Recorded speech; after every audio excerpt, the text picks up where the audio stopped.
Before you buy those flowers for your friend or loved one recovering in the hospital, you better check the hospital's policy first. A growing number are banning flowers and balloons. Here with the story is WSJ's Melinda Beck. Melinda, oh no, what's wrong with flowers? I love flowers.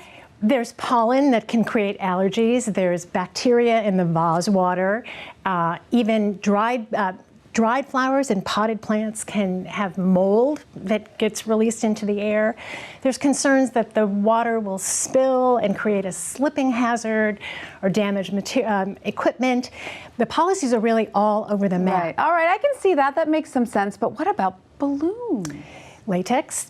Many hospitals have been banning latex of all kinds, gloves, medical equipment, because there's been a rise in latex allergy. Right. And some are even banning mylar balloons, too. Mylar? Because the strings can get in the way of IV poles, and I think hospitals are just getting a lot more serious. We have business here, we want to get patients out of here, and patients are sicker than they ever used to be in the hospital. So. Interesting. Now, I also thought it was interesting reading your story that there is a balloon trade group. That's fascinating, first of all. And how have they responded to this?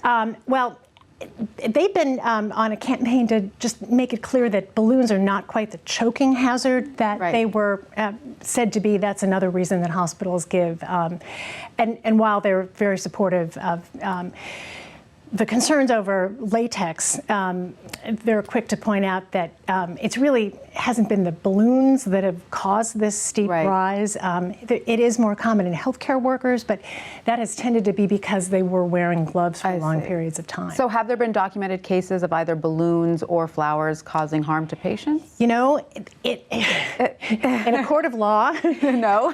This would all be classified as circumstantial evidence. Right. It's really hard to prove cause and effect for anything like this. But again, hospitals are trying to be super cautious, particularly where they're immune compromised patients. And we can't patients. blame them for that. And I would imagine that there are also regulations around food baskets, correct? Well, you've got to make sure that the patient doesn't have dietary restrictions or allergies, or the roommate doesn't have allergies. It's just always a good idea to check with the nursing staff first. So what do you recommend, Melinda? Are there any safe things that we can bring that will get past the hospital guards? Books are okay, but as I was told, every surface could be a vector for infection. Interesting. And so if you've got an immune compromised patient, you want to be really cautious. So would hospitals prefer you not bring anything at all? What about stuffed animals? Little kids, you don't want to have eyes or buttons that can pull out. Oh no, there will be no more cheer in the hospital from today forward. So there really is nothing that we can bring. Well, no, every patient is different, every hospital is different, every condition is different. The bottom line is that you should just be extra thoughtful and check ahead before you bring anything, or send it home instead. Right, make sure they come home quickly. Melinda Beck, thank you so much for that.